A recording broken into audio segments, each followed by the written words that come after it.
It was a deep, quiet night on the shores of Galilee. The vast expanse of the sky was a canvas of silent stars, and the moon cast a gentle, silver path across the calm waters. Fishing boats were anchored near the shore, silhouettes of rest against the serene backdrop. Among them, 2 fishermen were still at work, their movements heavy with fatigue. One was Simon, whom we know as Peter, and with him was his brother Andrew. The air was still, the lake peaceful, but within Peter's heart a storm of weariness was brewing.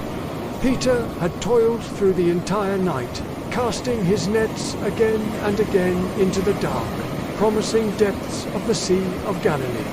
But the sea had offered nothing in return. With each pull, the nets came up empty, dripping with water that seemed to mock his efforts. The weight of the wet, empty nets felt heavier than just rope and water. It felt like the weight of failure itself. Each empty hole was a stark, cold reminder of a night spent in fruitless labor, a testament to his own limitations. The cool night breeze felt sharp against his skin, carrying with it a sense of deep disappointment. He was a fisherman. This was his trade, his expertise, yet the night had declared him unsuccessful.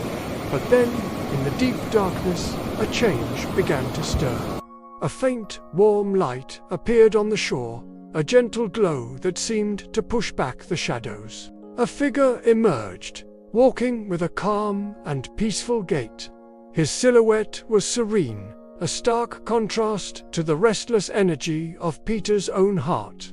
As the man drew closer, his presence seemed to bring a quiet light, not just to the shoreline, but into the very darkness of Peter's exhausting night.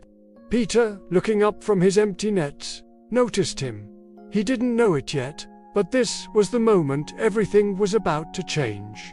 It was Jesus. With a gentle grace, Jesus stepped from the shore and into Peter's boat.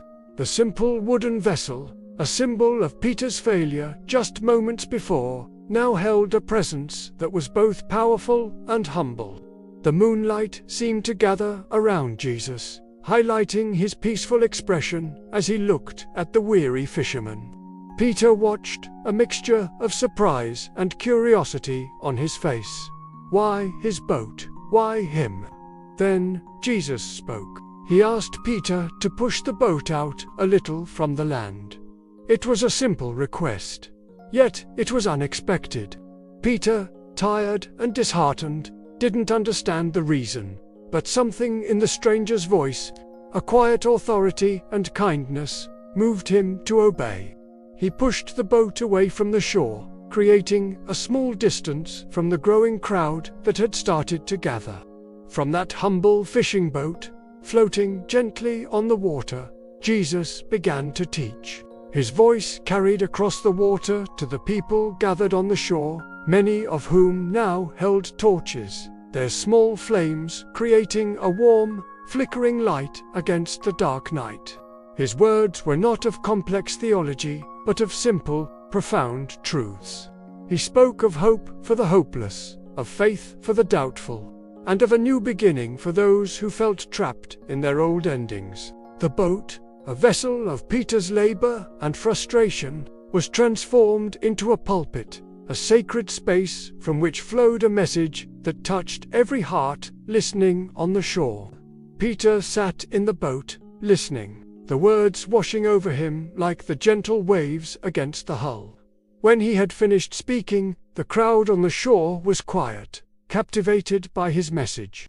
Jesus then turned his attention back to the man who owned the boat. He looked at Peter with a calm yet powerful gaze that seemed to see right into his soul, past the exhaustion and the disappointment. "Now go out where it is deeper," Jesus said, "and let down your nets for a catch." Doubt flickered in Peter's mind. He was the expert fisherman. He knew these waters. He had fished all night and caught nothing. Every logical bone in his body screamed that it was pointless. "Master," Peter replied, his voice heavy with the night's fatigue, "we've worked hard all night and haven't caught anything." A pause. He looked at Jesus, at the quiet confidence in his eyes. "But, because you say so, I will let down the nets." And so, despite his weariness, despite his professional judgment, Peter obeyed. He pushed the boat into the deeper water and, with a sigh of resignation, cast the nets one more time. And then, the miracle happened. The nets were suddenly, violently, filled with fish. So many fish that the ropes strained and the nets began to tear, glowing with a silvery light under the moon as the massive catch struggled within. Peter stared, his mind unable to process what his eyes were seeing. In a single moment, his night of absolute failure had turned into the most successful catch of his entire life. The sheer weight of the fish threatened to sink the boat. He and Andrew had to call to their partners in another boat to help them. Both boats were filled to the point of overflowing. But it wasn't the abundance of fish that struck Peter to his core. It was the realization of who was sitting in his boat. The power, the authority, the divine presence.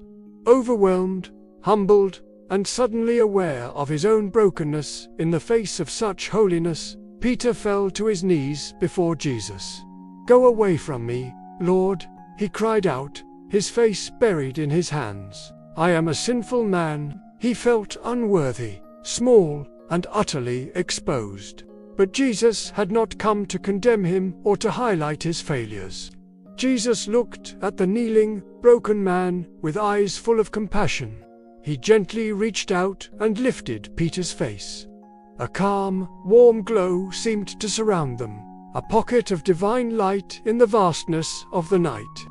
"Don't be afraid," Jesus said, his voice steady and kind, cutting through all of Peter's fear and shame.